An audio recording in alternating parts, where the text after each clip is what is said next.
Welcome to Pathlight English, everyone. Yeah, thank you so much for joining us. We are so glad you're here. This is a space where we focus on practical, calm, and friendly language tools. Exactly. Tools you can actually use in the real world. Right. And today we are doing a really special deep dive into our source material. We're looking at a guide called Customer Service English, Polite but Firm. It is such a good guide, honestly. It really is.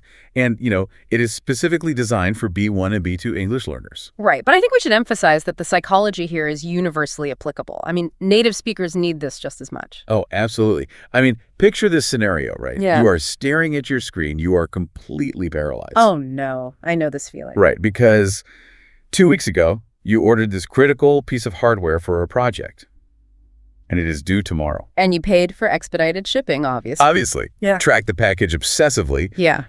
And today, when you finally slice open that box, it is just a cheaper, completely incorrect model. Ugh, the absolute worst. You feel that sudden hot wave of adrenaline, like right in your chest. Exactly. Your heart rate spikes. Yeah.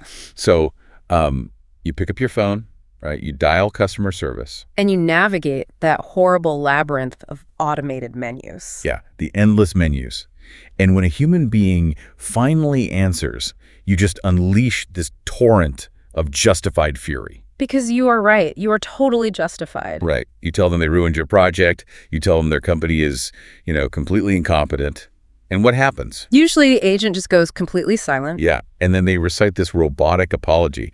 They tell you the return will take like 14 to 21 business days. No exceptions. And you hang up feeling absolutely defeated. So defeated. Yeah. I mean, to our listener out there, have you ever been in that exact situation? Have you ever been annoyed or disappointed, but you struggled to express it without sounding either way too aggressive or just completely passive? It is such a common struggle, navigating those emotions in a second language or even your first language. It requires very specific conversational tools. Which brings us to the core message of this deep dive. Our foundational thesis today is that polite English does not mean weak English. That is so important. Polite does not equal weak. Right. You can be entirely respectful while still being completely clear about what you need. Exactly. Because when we feel wronged, our biological instinct is to escalate, We want the other person to feel the weight of our distress. For sure. But in modern corporate systems, that instinct is a total trap. It really is. The moment you introduce unmanaged emotion into that interaction, you are actively sabotaging your own goal. But wait, I have to push back on this a little bit, just to play devil's advocate here. Go for it. If I am really genuinely upset, like they messed up bad, shouldn't they know how mad I am? Yeah. Doesn't that prove my problem is serious? Well, it is the most natural instinct in the world to want them to know you're angry. But our source has a strict rule about avoiding yelling and keeping a calm tone. Why is that rule so rigid, though? Because when you show up with hostility, you trigger their de-escalation protocol. You force them into a defensive posture. Oh, I see. So their brain shifts from fixing the problem to managing me. Precisely. They stop looking at their computer system to fix your order, and they start looking at their script for handling an abusive caller. That makes so much sense. So keeping a calm tone makes you sound professional, which ensures they actually listen to the problem. Exactly. You maintain authority by whispering your boundaries, not shouting your demands. I love that, whispering your boundaries. Okay, so let's get into the actual toolkit. The first phase is the opening. Right. Starting calmly, the initial moments are incredibly fragile. They really are. Which brings us to our first phrase from the guide. I am having an issue with this order. It sounds so simple, but it is so effective. Yeah, the meaning here is just to introduce a problem without sounding aggressive. But let's look at the usage note. Why do we rely on the word issue? Because it is a completely neutral term. It is highly useful in customer service. Right, like why not say you made a huge mistake? Or this order is a disaster. Well, words like mistake or disaster carry a heavy emotional payload. They are accusatory. Oh, totally. If someone tells me I made a mistake, my immediate reflex is to prove them wrong. Right. You initiate a trial and they are the defendant. But issue depersonalizes the failure. It's like a doctor looking at an x-ray, right? Yeah. They don't say, you made a terrible mistake with your leg. They say, we have an issue with this bone. That is a brilliant analogy. It puts the representative immediately into problem-solving mode. Okay, let's practice the delivery. Listeners, pay attention to the clear, flat tone. I am having an issue with this order. Perfect. Very calm. Let's do a mini dialogue to hear it in action. I will be the agent. How can I help you today? I am having an issue with this order. See? As the agent, my friction is absolute zero. I'm just ready to pull up your account. Exactly. You bypass the emotional friction completely. Okay, but what if the problem isn't a broken item? What if it's more nuanced?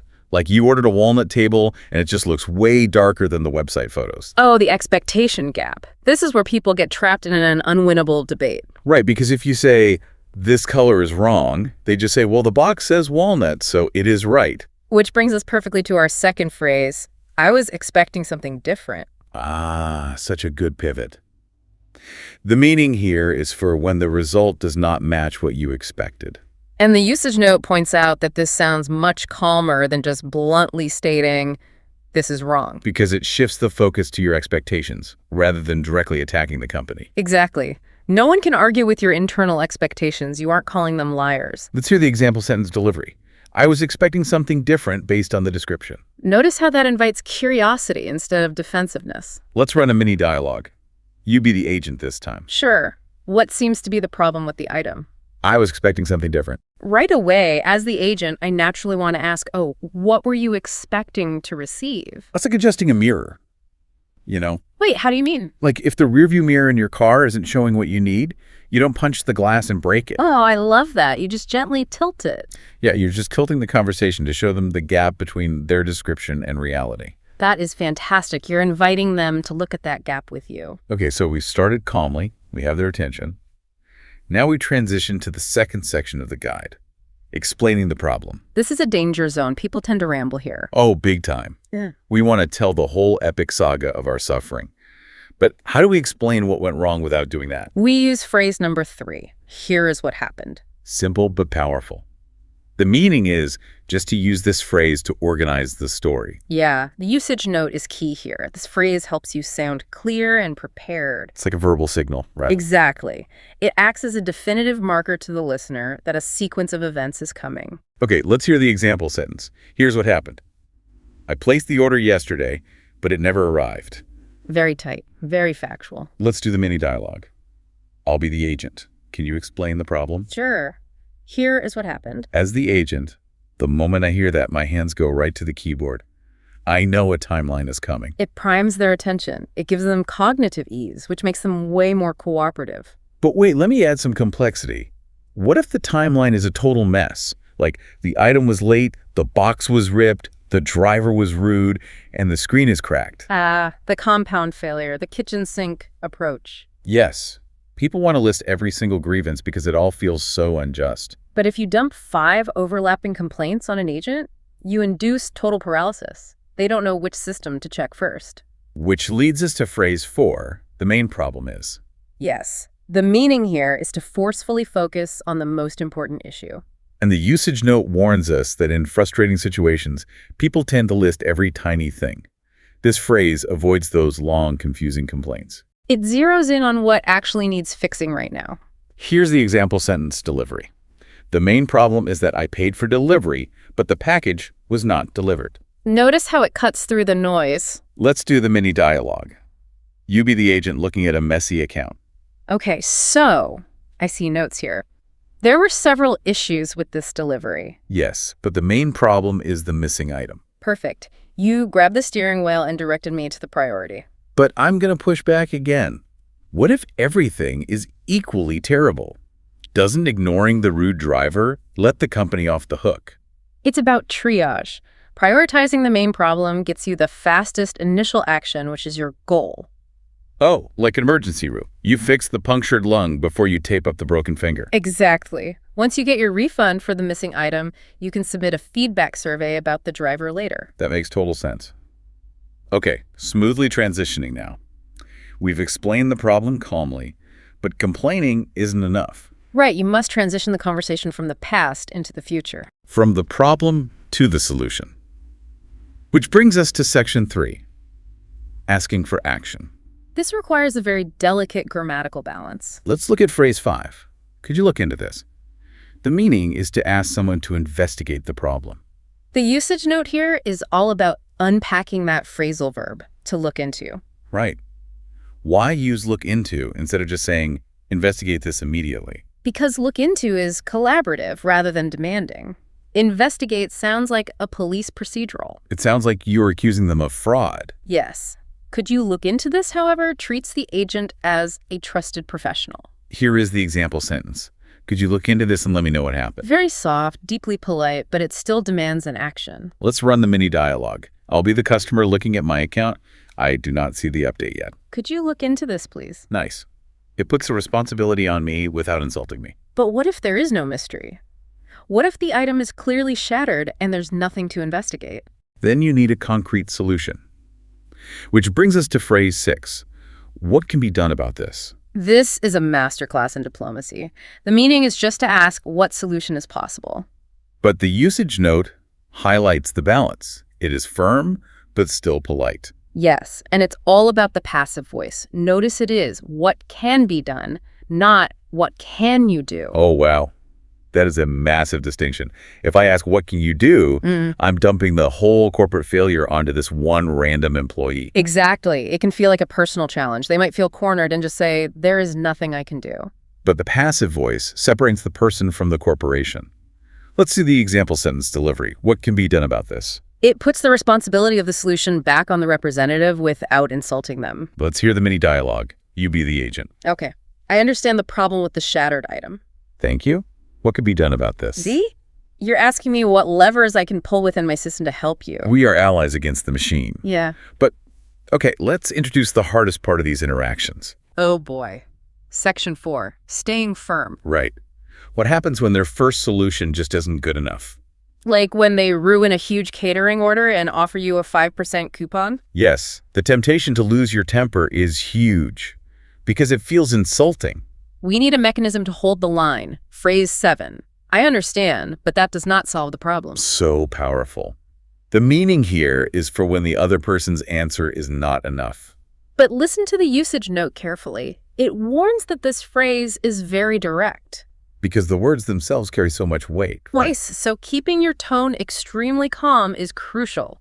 If you sound angry, you ruin everything. Right. If you yell, I understand, but that does not solve it, you just sound hostile. You have to deliver it totally flat. Let's do the example sentence. I understand, but that does not solve the problem. It is the ultimate polite rejection. Let's run the mini dialogue. I'll be the agent offering a weak script. I'm sorry for the inconvenience. I understand, but that does not solve the problem. Wow. It's like a brick wall. The first part is strategic empathy. You validate their apology. And the second part is the pivot, the undeniable truth. An apology doesn't fix my plumbing. You corner the problem, not the person. But wait, what if they try to just send you into the void? Ah, the vague promise. We will review the case and get back to you. Yes, that is a pressure release valve for them. Yeah. You hang up with no idea what is actually happening. Which is why we need phrase 8. I would appreciate a clear next step. The meaning here is to use this when you need a specific action. The usage note emphasizes how professional and controlled this sounds. It prevents the call from ending on a vague promise. Let's hear the example delivery. I would appreciate a clear next step. It sounds like project management. You are taking quiet control. Let's do the mini dialogue. You be the agent trying to brush me off. All right, well, we will review the case. Thank you. I would appreciate a clear next step. See, it forces me to define the roadmap. It ensures you leave the conversation with a concrete expectation. That is so empowering. It really gives you your agency back. Okay, we've covered the theory. Now it is time to put these tools into action with a dedicated practice section. Yes, knowing the phrases is one thing, but using them under pressure is another. We are going to walk through a continuous customer service situation, and I want us to really discuss the contrast between how someone might normally react versus the better response from our guide. That's a great idea. We can analyze the learning process in depth. Okay, situation 1. Start the complaint. You ordered an expensive espresso machine for a cafe grand opening tomorrow. Oh, high stakes? Very. But they delivered a cheap home model coffee maker. You call support. The emotional instinct is to scream, you sent the wrong machine. This is a disaster. And that instinct spikes their heart rate. They get defensive immediately. Right, so what is the better response? You take a breath and you say, I'm having an issue with this order. The contrast is huge. The emotional way creates chaos. The better way creates a puzzle to solve. Exactly. So the agent asks what the problem is. Which brings us to situation 2. Explain the story. The instinct is to rant about the delivery driver, the cheap plastic, the cafe opening. Everything all at once. That overloads the agent completely. You need structure. So what is the better response? You say, here's what happened. It is so surgical. You organize their note-taking instantly. Right. So you tell them the wrong box arrived. Okay, situation 3. Ask someone to investigate. The agent says, well, my screen shows the expensive machine was delivered. The instinct is to yell, well, your screen is wrong. Go find out who messed up. Which attacks their system. The better response is collaborative.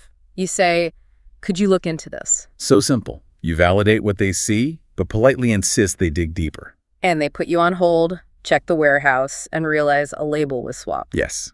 Situation 4. Ask for a solution. They admit the mistake. The instinct is to demand a helicopter drops it off in 10 minutes. Which is impossible and leads to a breakdown. The better response is the passive shield. You say, what can be done about this? Right. You force them to review their logistical options. But they come back and say, well, standard shipping takes 5 days. Unacceptable for a grand opening. Exactly. Situation 5.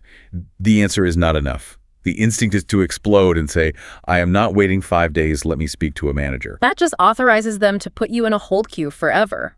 The better response holds the boundary calmly. You say, I understand, but that does not solve the problem. So powerful. You acknowledge their rule, but reject its application to your crisis. And it forces them to actually find an overnight shipping solution for you. Seeing the messy emotional instinct placed right next to the structured phrase really drives it home. It's like upgrading your whole conversational operating system. It really is. All right, as we wrap up, let's do a structured review of the most useful language we covered today. Yes, let's slowly and clearly alternate reading the 8 core phrases. I will start. Sounds good. Number 1, I am having an issue with this order. Number 2, I was expecting something different. Number 3, here is what happened. Number 4, the main problem is. Number 5, could you look into this? Number 6, what can be done about this? Number 7, I understand, but that does not solve the problem. Number 8, I would appreciate a clear next step. Excellent. My final message to you, the listener, is highly actionable. What should they do? Practice one complaint today in a calm voice. Specifically, practice using the words issue, happened, and next step. Build that muscle memory before you actually need it. That is fantastic advice. And if you found this deep dive helpful, please remember to subscribe to our channel for more language tools and deep dives. Definitely subscribe. And I want to leave you with one final thought to mull over. Oh, I love these. Lay it on us. When you master the art of being polite but firm, you aren't just changing how customer service representatives treat you. Right. You are fundamentally changing how you feel about yourself in moments of conflict. Wow. If you can stay calm and articulate when things go wrong, what other difficult conversations in your life might suddenly become easier to navigate? That is such a provocative thought. If you start relying on anger to feel powerful, it changes everything. It really does. You might find you never need to shout again. A perfect place to end. Yeah. Thank you all for listening, and we will catch you on next one.